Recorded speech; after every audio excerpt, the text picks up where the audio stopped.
Oke, yuk. Assalamualaikum warahmatullahi wabarakatuh. Kami dari kelompok 9 ingin mempresentasikan PPT kelompok kami yang berjudul Sistem Mekanikal pada Hewan. Sebelum presentasi dimulai, izinkan kami memperkenalkan diri terlebih dahulu. Di sini saya sebagai moderator, nama saya Rifki Nadira Zubair, dan rekan-rekan saya yang bernama Saya Rakin Amar Fatin Lesmana. Saya Tejo Bayu Sasongko. Saya Muhammad Rafael Rizdiansyah.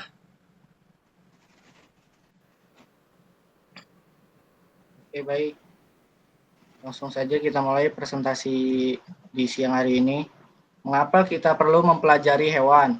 Hewan memberikan inspirasi bagi manusia. Hewan merupakan karakteristik yang sempurna untuk ditiru dan atau dijadikan objek penelitian bagi manusia bagi perkembangan ilmu pengetahuan. Hewan pendamping hidup manusia atau hewan piaraan. Ruang lingkup mekanikal atau mekanikal atau mechanical system. Ini adalah gaya dan gerak, force and motion. Kekuatan yang tidak seimbang,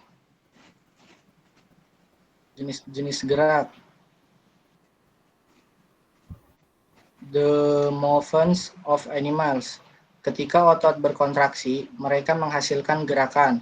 Tidak sengaja, vertebrata tanpa kerangka luar, sukarela sistem lokomotor, hewan yang bertulang belakang, hewan yang berkakinya berruas-ruas, film yang berkulit duri. Involuntary movements, gerakan yang tidak disengaja. Ini terjadi di organ dalam, contohnya adalah detak jantung. Voluntary movements, gerakan yang disengaja. Ini dilakukan oleh sistem lokomotor. Mereka membiarkan seekor binatang berpindah dari satu ke tempat lainnya, seperti kanguru dan monyet. Sistem lokomotor pada invertebrata tanpa exoskeleton atau hewan tanpa tulang belakang dan kerangka luar. Muscle membentuk sebagian dinding tubuh dengan mengontraksinya. Bentuk hewan berubah dan dapat bergerak. 1. Saat otot cumi-cumi rileks, air masuk ke dalam tubuhnya. 2. Saat otot berkontraksi dan menyemburkan air, hewan akan terdorong mundur. Sistem lokomotor pada arthropoda atau hewan yang memiliki ciri kaki beruas, berbuku, atau bersegmen. Otot-ototnya terhubung ke sisi dalam kerangka luar yang diartikulasikan. 1. Mus desa arthropoda terhubung ke kerangka luar. 2. Ketika otot-otot ini berkontraksi, mereka menarik bagian kerangka luar. Dalam hal ini, sayap yang memungkinkan hewan untuk berpindah dari satu tempat ke tempat lainnya. Baik, akan dilanjutkan oleh Rakin Amar.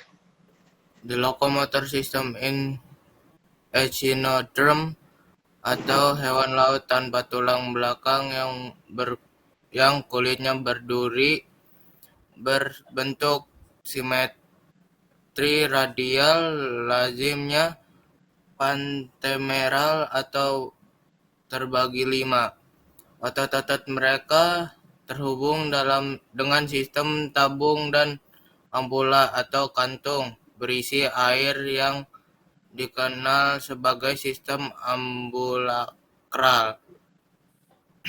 Kaki tabung. 1.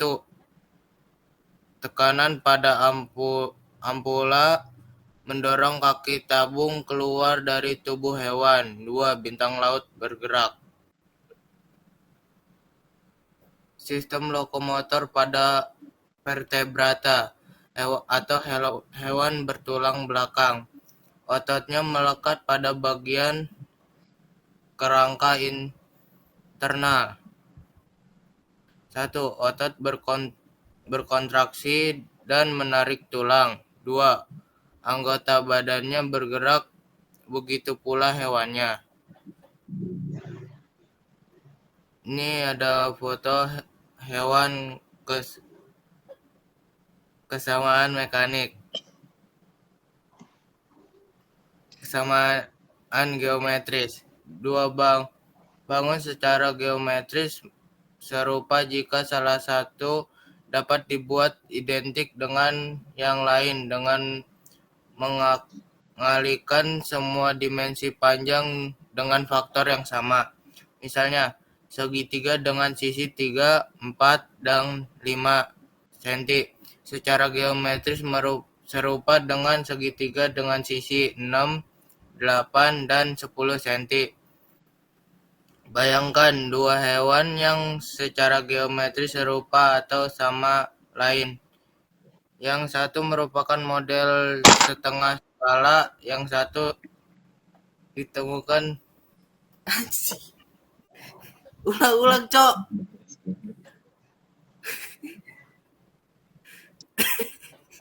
Ketiga,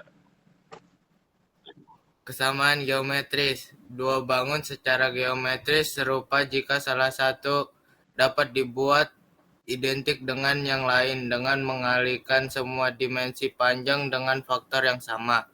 Misalnya, segitiga dengan sisi 3, 4, dan 5 cm secara geometris serupa dengan segitiga dengan sisi 6, 8, dan 10 cm. Bayangkan dua hewan secara geometris serupa satu sama lain. Yang satu merupakan model setengah skala yang sudah ditemukan dari yang lain, yang lebih besar 2 kali lebih panjang dari yang lebih kecil dan memiliki 2 kali panjang referensi sehingga memiliki 2 kali 2 sama dengan 4 kali luas permukaan, 2 kali lebih panjang, 2 kali lebih lebar, dan 2 kali lebih tinggi dari yang lebih kecil, sehingga memiliki 2 kali 2 kali 2 sama dengan 8 kali volume, dan jika hewan terbuat dari bahan yang sama, 8 kali masanya.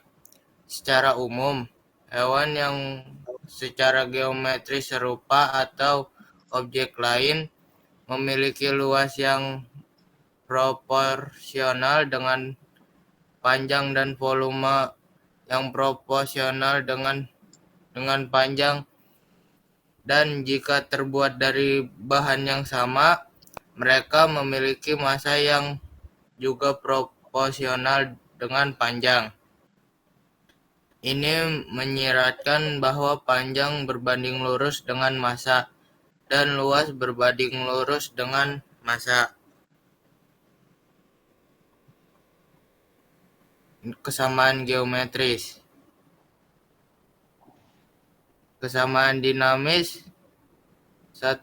Singa jauh lebih panjang daripada kucing peliharaan dan mengambil langkah per detik. Tetapi selain itu, gerakan singa yang berlari kencang sangat mirip dengan gerakan kucing yang berlari kencang.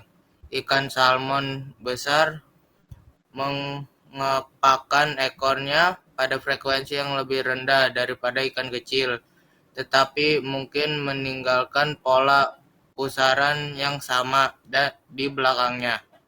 Konsep kesamaan dinamis akan membantu kita dalam perbandingan seperti ini dan akan memungkinkan kita untuk membuat generalisasi tentang gerakan hewan dengan ukuran yang berbeda. 2. Bentuk secara geometris serupa jika salah satu dapat dibuat identik dengan yang lain dengan mengalihkan semua panjang dengan beberapa faktor dengan perluasan dari jenis pemikiran yang sama. 2. Gerakan secara dinamis serupa jika salah satunya dapat dibuat identik dengan yang lain dengan mengalihkan semua panjang dengan faktor, semua waktu dengan faktor, dan semua gaya dengan faktor. Sebagai contoh, gerakan yang secara dinamis serupa, pikirkan dua bandul dengan panjang berbeda yang berayun melalui sudut yang sama. Hal ini memberitahu kita bahwa agar dua gerakan merupakan secara dinamis, kondisi berikut harus terpenuhi. Misal, M1, M2 adalah massa yang bersesuaian dalam dua gerakan. Misalnya, massa bagian-bagian yang bersesuaian dari dua tubuh hewan. Misalkan V1 dan V2 adalah kecepatan yang bersesuaian. Misalnya kecepatan bagian-bagian tubuh yang bersesuaian pada tahap gerakan yang bersesuaian. Misalnya F1, F2 adalah gaya yang bersesuaian, misalnya gaya puncak pada kaki. Dan misalnya 11, 12 adalah panjang yang bersesuaian, misalnya panjang langkah. Jika gerakan tersebut merupakan secara dinamis. Di sini ada rumus M1 dikali V1 kuadrat per F1 dikali L sama dengan M2 V2 kuadrat per F2 dikali L2. Kedua gerakan harus memiliki nilai MV kuadrat per FL yang sama. Kesamaan elastisitas dan kesamaan tekanan. Hewan dan tumbuhan dengan ukuran yang berbeda harus dibangun sedemikian rupa sehingga dapat berubah bentuk akibat gravitasi dengan cara yang secara geometris serupa. Gravitasi harus menyebabkan renggangan yang sama pada bagian tubuh yang sesuai.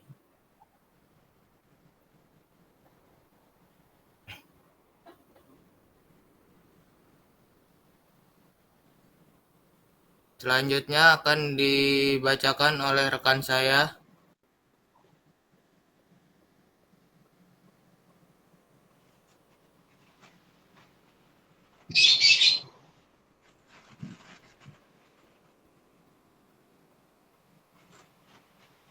Elastis, misalnya gambar 4.5a menunjukkan cabang dengan panjang 1 yang menekuk secara elastis karena beratnya sendiri.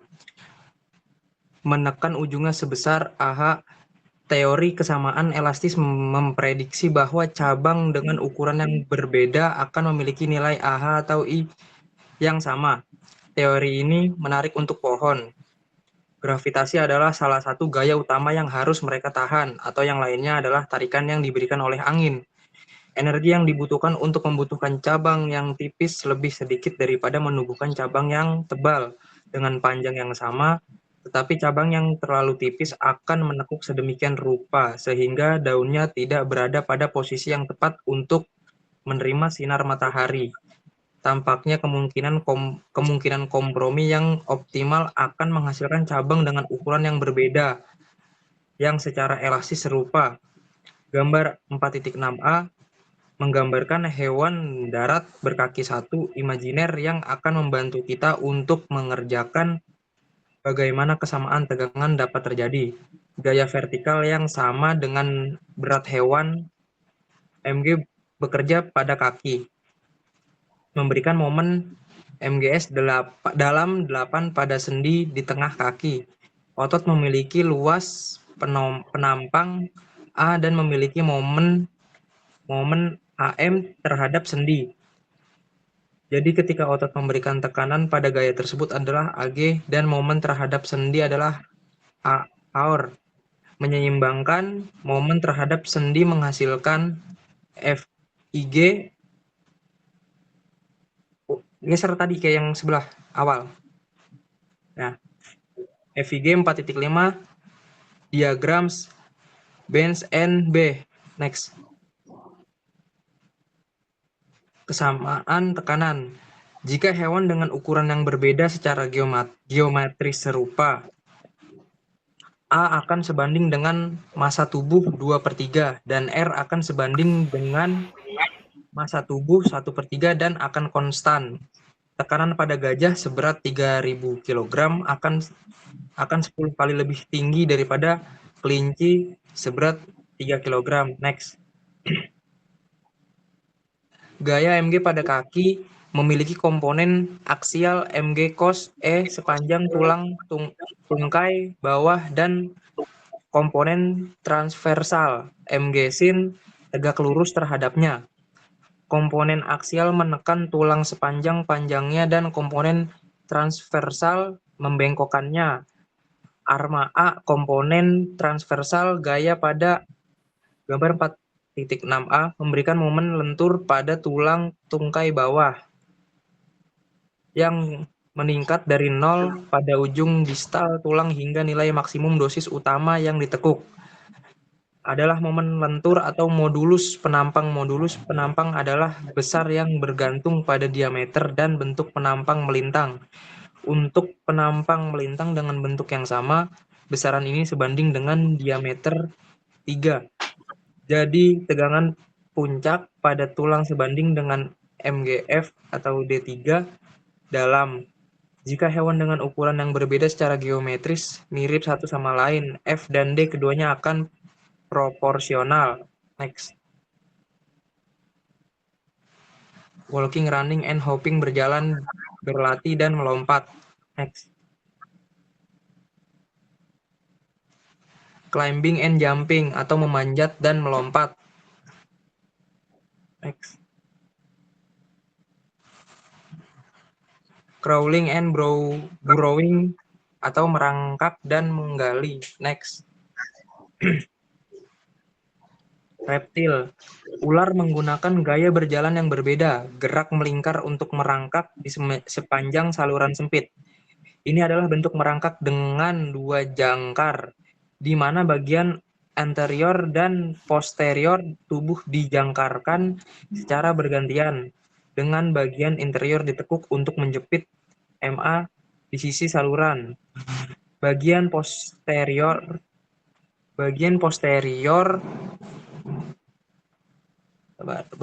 ditarik ke depan, kemudian dengan bagian posterior terjepit di sisi saluran. Bagian anterior lurus dan menjangkau ke depan.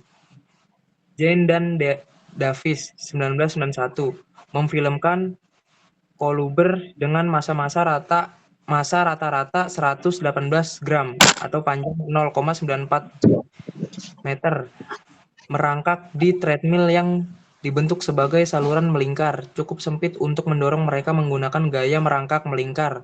Kecepatan maksimum yang mereka amati adalah 0,21 menit per detik di saluran selebar 7 cm. Berliku ke samping adalah teknik merangkak lain yang digunakan oleh ular. Gelombang pembengkokan dilewatkan ke bagian belakang sepanjang tubuh seperti pada bagian merangkak seperti ular.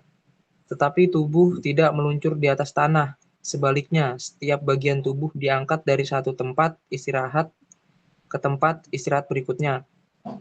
Pada gambar 95, bagian tubuh yang berbintik-bintik tidak bergerak beristirahat di tanah, dan bagian yang dibiarkan putih bergerak dan terangkat dari tanah. Teknik ini efektif di tempat berpasir dan di permukaan halus. Tempat pergerakan seperti ular sulit dilakukan karena tidak ada yang bisa didorong ular. Banyak ular yang berputar ke samping ke permukaan seperti ini, tetapi untuk beberapa ular seperti Crotalus ini adalah cara pergerakan normal. Next. Gliding and soaring, atau meluncur dan membumbung tinggi, drag. Gesekan adalah gaya yang menahan pergerakan benda melalui cairan. Hal ini sebagian disebabkan oleh kerja yang harus dilakukan terhadap viskositas cairan saat benda bergerak melaluinya, dan sebagian lagi disebabkan oleh kerja yang dilakukan memberikan energi kinetik pada cairan yang tertinggal bergerak mengikuti jejak benda. Kepentingan relatif, gaya viskos dan gaya inersia bergantung pada bagian Reynolds yang memperhitungkan ukuran benda, kecepatan gerakan, dan sifat-sifat cairan. Sayap dan tubuh hewan terbang bergerak di udara dengan bilangan Reynolds yang cukup tinggi sehingga gaya inersia menjadi dominan. Dalam rentang bilangan Reynolds ini gaya hambat F-Dragon sebuah benda yang bergerak dengan kecepatan v melalui fluida dengan kepadatan P dapat dihitung menggunakan persamaan yang telah kita temui, di mana A adalah luas yang dapat didefinisikan dengan berbagai cara dan odrak adalah koefisien gaya hambat yang sesuai. Selanjutnya dibacakan oleh Rafael. Baik untuk pesawat terbang maupun hewan terbang, gaya aerodinamis terbesar bekerja pada sayap dan area yang umumnya digunakan sebagai A adalah area denah sayap yang ditandai pada gambar 10.1a. Perhatikan bahwa area ini meliputi jalur badan di antara pangkal sayap. Koefisien hambatan untuk sayap bergantung pada bilangan Reynolds dan seberapa besar daya angkat yang diberikannya. Lanjut. Kuda laut tidak memiliki sirip perut, sirip dubur dan sirip ekor yang biasa digunakan untuk mendorong, mengangkat, dan mengendalikan sebagian besar ikan. Sebaliknya, mereka mendorong diri dengan mengepakkan sirip punggung kecil mereka sekitar 35 kali per detik. Pengendalian dilakukan dengan menggunakan sirip dada yang lebih kecil dan di sisi kepala mereka. Sirip dada ini tampak seperti telinga dan menambah tampilan kepala yang menyerupai kuda. Ketidakmampuan mereka untuk berenang dengan baik menyebabkan mereka terkadang mati karena kelelahan di laut yang ganas. Lanjut. Sistem gerak. Sistem yang memungkinkan hewan untuk bergerak yang didasari oleh rangka dan otot. Rangka merupakan organ gerak pasif, sedangkan otot merupakan organ gerak aktif. Alat gerak hewan yang berbeda-beda seperti kaki, tangan, ekor, sayap, dan sirip, menyesuaikan dengan habitatnya. Next. Mekanika kuantum. Mekanika kuantum adalah cabang dasar fisika yang digunakan untuk menjelaskan sistem atom dan subatom. Konsep mekanika kuantum digunakan untuk menggantikan mekanika klasik.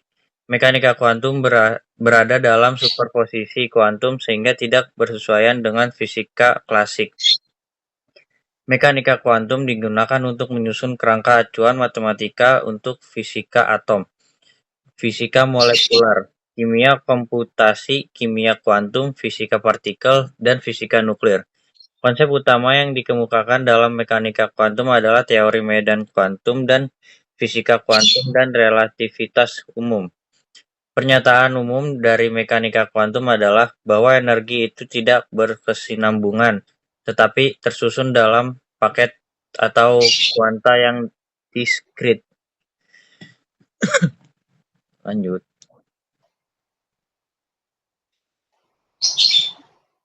Daftar pustaka. Terima kasih. Ini ntar lanjut ke ini aja ya, chapter 2 ya. Dah.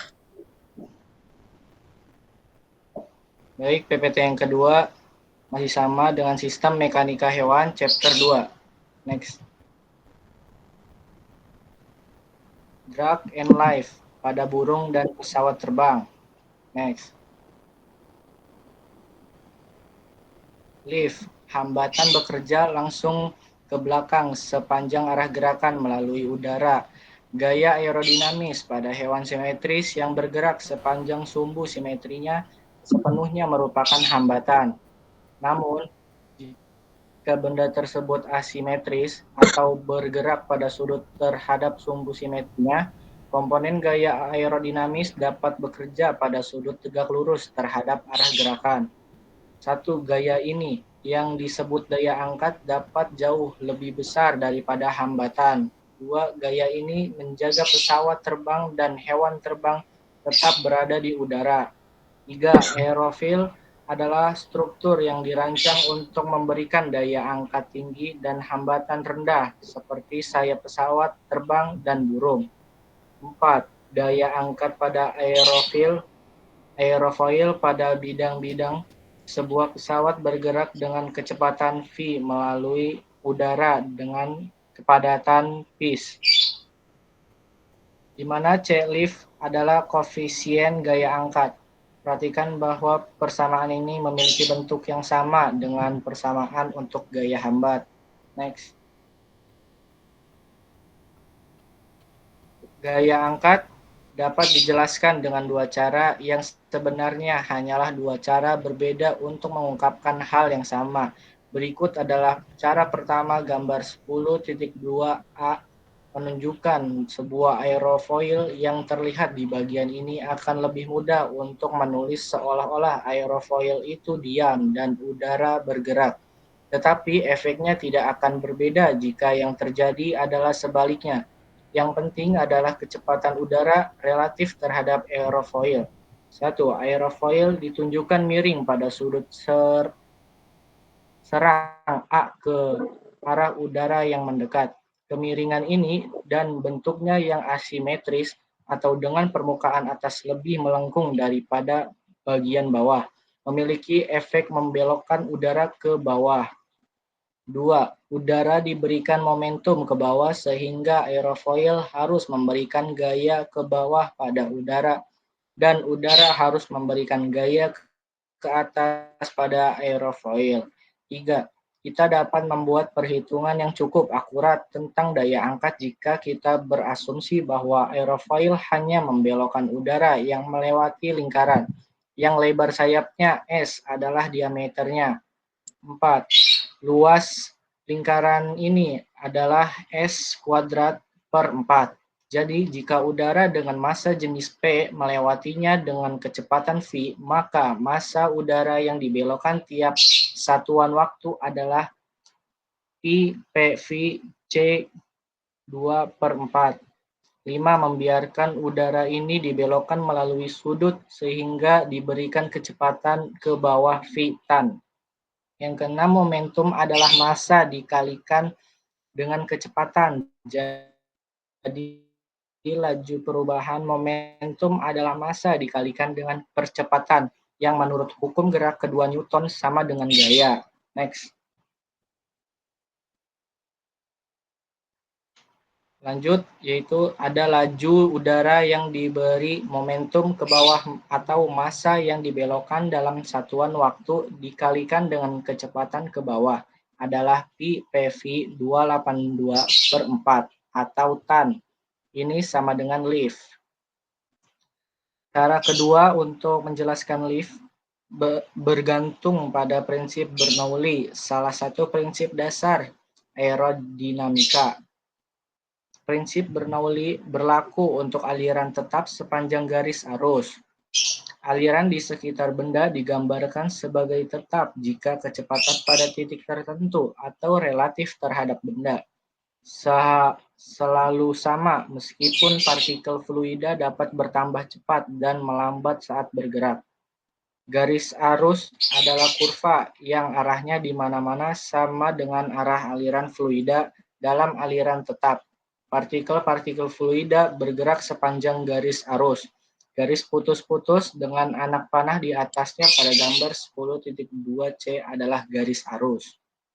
Next. Gambar 10.2. Diagram yang mengilustrasikan pembahasan tentang gaya angkat. A. Sebuah aerofoil pada penampang yang menunjukkan sudut serang A. B. Sebuah aerofoil dengan lingkaran yang diasumsikan dilalui oleh udara yang dibelokkan olehnya dalam turunan persamaan. 10.5. C. Udara yang mendekati aerofoil dengan kecepatan V bergerak lebih cepat di atas permukaan atas dan kurang cepat di atas permukaan bawah dan dibelokkan melalui sudut. D. Sirkulasi di sekitar sayap burung yang meluncur dan pusaran di belakangnya. E. Komponen vertikal dari kecepatan udara di penampang melintang melalui jejaknya. D. Adalah diameter inti dari salah satu pusaran yang membuntuti. Next. Lift. Prinsip Bernoulli hanya berlaku jika gaya viskos cukup kecil sehingga kerja yang dilakukan terhadap viskositas dan diabaikan. Partikel fluida yang bergerak memiliki energi kinetik, energi potensial, gravitasi, dan energi karena tekanannya. Energi-energi ini dapat berubah saat mengalir sepanjang garis arus, tetapi jika alirannya stabil dan tidak ada kehilangan viskos, jumlah energi ini tetap konstan. Partikel fluida dengan volume 8V dan massa PSV yang bergerak dengan kecepatan V memiliki energi kinetik 1/2 PV 28V. Jika berada pada ketinggian dan percepatan gravitasi adalah G, energi potensial gravitasinya adalah PGH-SV. Jika tekanannya adalah P, energi tekanannya adalah PSV. Jadi, prinsip Bernoulli memberitahu kita bahwa saat bergerak sepanjang garis arus, energinya persatuan volume adalah 1/2 PV kuadrat tambah PGH tambah P sama dengan konstan. Next. Ini adalah gerak air flow. Next. Drag on aerofoils atau tarik pada aerofil. Sayap pesawat memiliki bagian yang ramping, seperti yang ditunjukkan pada gambar 10.4a. Bagian dalam sayap burung yang berisi tulang dan otot memiliki bagian yang kurang lebih seperti ini, gambar 10.4e. Tetapi bagian luarnya hanya terdiri dari bulu, gambar 10.4f. Dan pada dasarnya adalah pelat yang melengkung, gambar 10.4b. Selaput kelelawar juga membentuk pelat melengkung saat diregangkan saat terbang. Sayap serangga adalah selaput tipis yang direnggangkan di antara urat yang lebih tebal. Lipatan memungkinkan sayap yang sangat ringan ini dibuat cukup kaku untuk terbang, gambar 10.4g. Sayap yang bagus akan memberi pesawat atau hewan daya angkat yang dibutuhkan untuk terbang dengan hambatan sedikit mungkin. Untuk beberapa situasi, misalnya untuk penerbangan yang sangat lambat, penting untuk memiliki koefisien daya angkat maksimum setinggi mungkin. Untuk situasi lain, misalnya seperti yang akan kita lihat, untuk meluncurnya pada sudut serendah mungkin, prioritasnya adalah memiliki rasio daya angkat terhadap hambatan setinggi mungkin. Next. Drag on aerofoils, tarik pada aerofil. Gambar 10.4, bagian-bagian sayap atau A, bagian ramping yang umum seperti yang digunakan pada pesawat terbang. B, plat tipis yang melengkung. C, sayap berlubang. D, sayap berlubang ganda. E dan F, bagian dalam dan luar masing-masing dari sayap burung merpati atau kolumba, Nachtigall dan Wizard tahun 1966. Dan G, sayap capung atau Kessel tahun 2000. Next. Oke, presentasinya akan dilanjutkan oleh Rakin Ahmad. Gliding formation atau performa meluncur. Saat pesawat terbang atau hewan meluncur dengan kecepatan konstan, gaya yang bekerja padanya harus seimbang. Gambar 10.5 mengilustrasikan hal ini. 2. Gaya yang dimaksud adalah gaya angkat fluff. Gaya hambat F, berat burung mg. Gaya hambat dan burung meluncur pada sudut 0 terhadap horizontal. Gaya-gaya sepanjang arah gerak harus seimbang. Jadi F drag mg sin 0 sama dengan juga gaya-gaya pada sudut tegak lurus terhadap arah gerak harus seimbang. Brief sama dengan mg, cos 0 sama dengan mg. Jika sudut luncur kecil seperti umumnya terjadi, cos 0 sama dengan 1. Persamaan-persamaan ini menyiratkan tan 0 sama dengan f drag atau flip yang menunjukkan bahwa seperti yang telah dinyatakan, sudut luncur kecil memerlukan rasio angkat terhadap hambatan yang besar.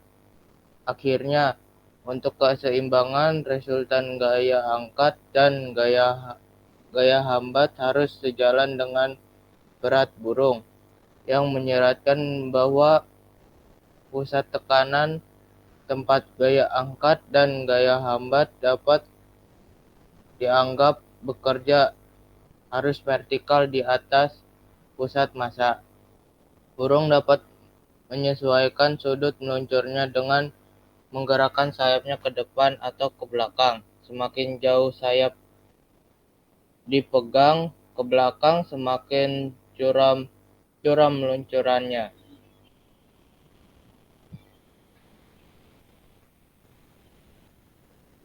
Gliding perform atau performa meluncur. Gliding perform. Gambar 10.5 diagram benda bebas burung yang meluncur.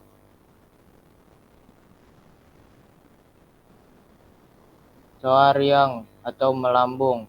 Hewan yang meluncur di udara yang tenang dapat tetap melayang hanya untuk waktu yang terbatas, tetapi jika udara bergerak, hewan tersebut dapat tetap melayang tanpa batas waktu, tanpa mengepakkan sayap.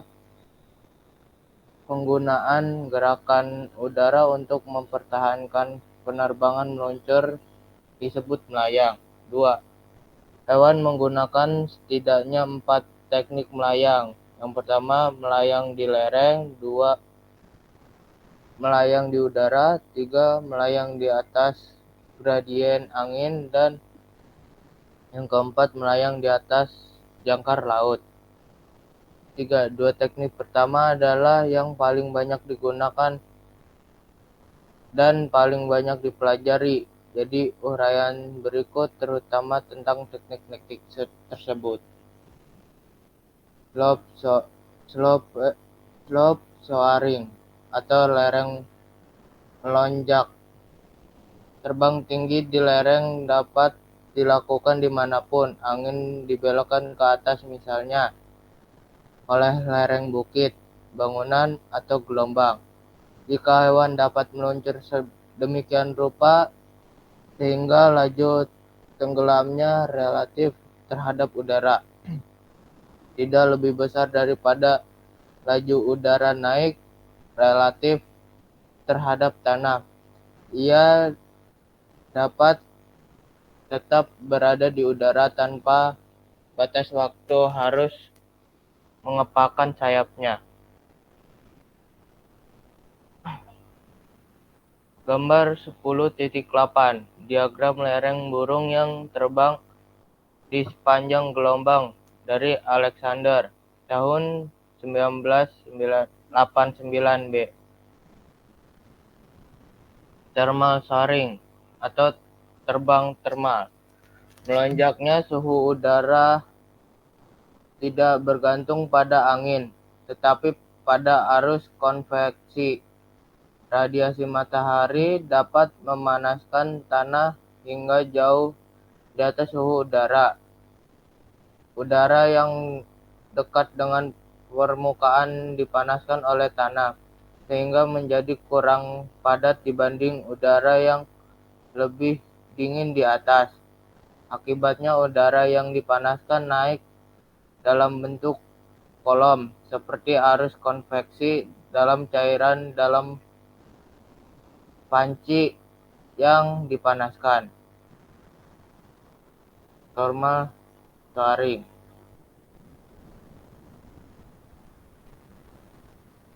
Gambar 10.9 9. Diagram seekor burung yang terbang tinggi dalam arus thermal. Kemiringan luncuran yang menurun dibesar-besarkan. Dari Alexander 1989b. Wind gradient soaring atau melonjak dengan gradien angin. Terbang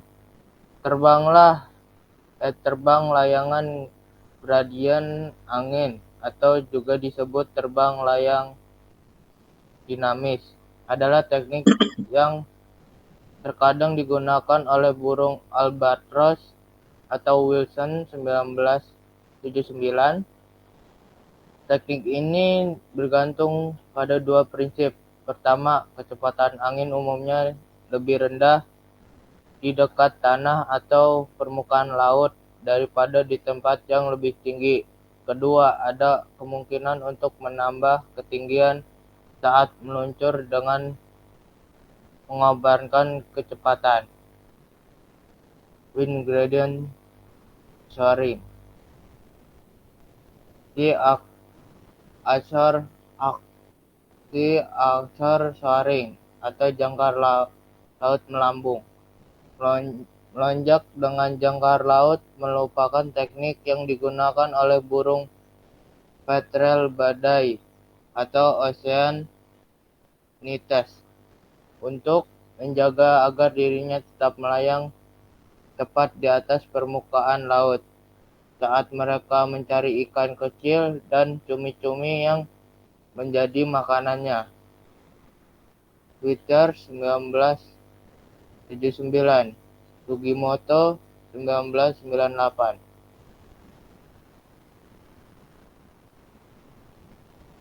Selanjutnya akan dijelaskan oleh rekan saya, yaitu Tejo Bayu.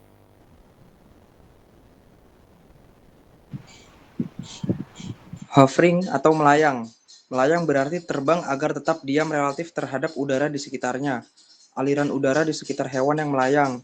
Satu hewan melayang dengan mengepakkan sayapnya untuk mendorong udara ke bawah. Dua prinsipnya sama seperti saat melayang dengan helikopter, yang rotornya juga menggerakkan udara ke bawah. Agar hewan tetap melayang di udara, momentum ke bawah harus diberikan ke udara dengan kecepatan yang sama dengan berat hewan. Hewan umumnya melayang dengan mengepakkan sayap pada bidang atau kurang lebih horizontal. Next.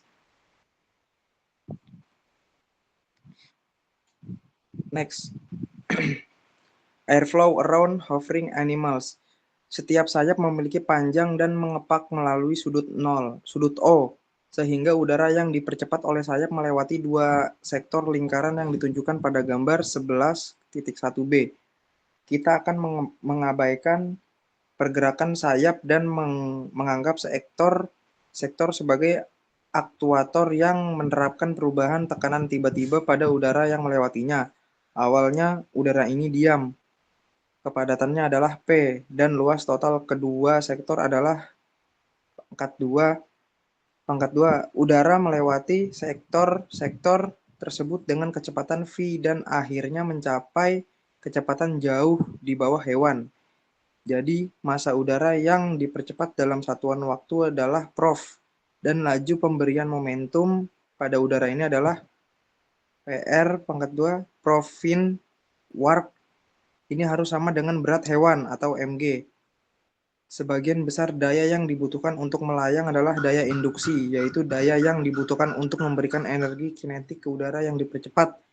Daya induksi Pin sama dengan laju pemberian energi kinetik ke udara. Mg sama dengan PR pangkat 2 OV in V wake. Next. Airflow around hovering animals. Gambar 11.1. Diagram pergerakan udara yang dihasilkan oleh hewan yang melayang. A. Kecepatan dan tekanan udara yang disebutkan dalam pembahasan daya induksi. B. Denah bidang tempat sayapnya mengepak. Dan C. Lingkaran pusaran di belakangnya. Anak panah menggambarkan pergerakan udara. Next. Stall atau macet. Fenomena yang disebut tunda-tunda disebut tunda berperan besar dalam memungkinkan koefisien daya angkat yang tinggi bagi manduca dan hewan melayang lainnya.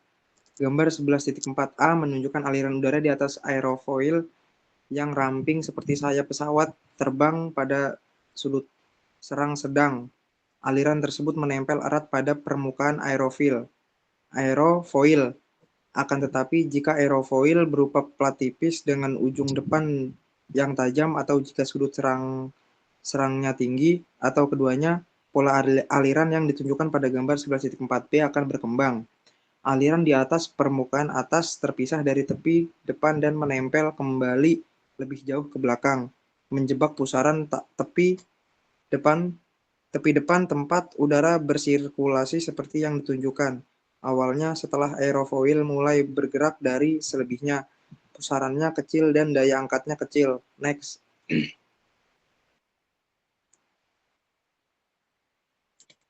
Saat gerakan berlanjut, pusaran tepi depan membesar, sirkulasi terikat menguat, dan daya angkat meningkat. Akhirnya, jika sudut serang tinggi, pusaran tepi depan terlepaskan dan hilang di belakang sayap terhenti, dan daya angkat hilang. Namun, dalam waktu singkat sebelum ini terjadi, daya angkat mungkin jauh lebih tinggi daripada yang dapat dipertahankan dalam keadaan stabil.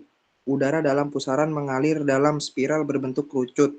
Di ujung sayap, vertex tepi depan bergabung ke dalam cincin vertex yang sedang berkembang. Next.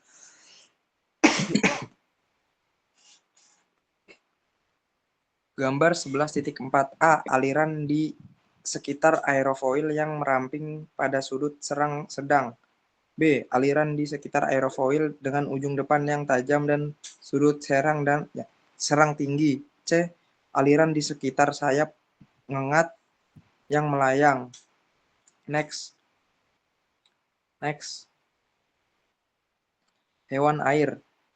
Ikan salah satu hewan habitatnya berada di air, yang bergeraknya dengan ekor dan siripnya. Uniknya, hewan air memiliki gelembung renang, susunan otot, dan tulang belakang yang fleksibel. Adapun karakteristik sistem gerak beberapa hewan air mempunyai prinsip tambahan agar dapat menghindari gerakan yang tidak diinginkan dan memiliki bentuk aerodinamis untuk mengurangi hambatan ketika mereka bergerak. Next.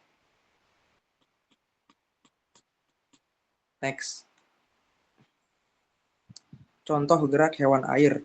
Ikan bergerak di air dengan menggunakan sirip, otot, dan tulang belakang yang fleksibel. Sirip ikan menggunakan sirip untuk menghasilkan gaya dorong dan bergerak maju. Sirip ekor ikan memiliki daya dorongan optimal secara hidrodinamik. Otot-otot yang fleksibel dan kuat membantu ikan berenang dengan berbagai gaya, seperti mengibaskan ekor, bergerak naik turun, atau berbelok. Next.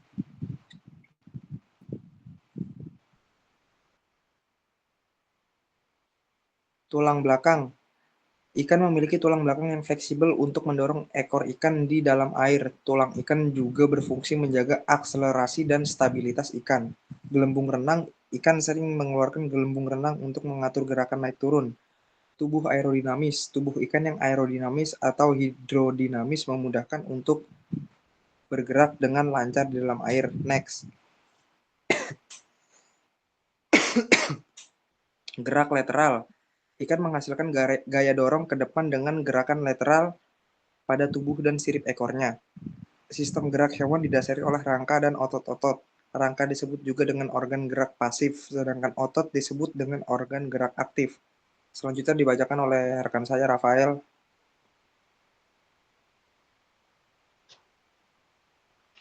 Mungkin udah cukup, udah habis juga slide-nya. Baik, cukup sekian untuk presentasi kelompok 9. Kurang lebihnya mohon maaf. Wassalamualaikum warahmatullahi wabarakatuh. Waalaikumsalam. Diborong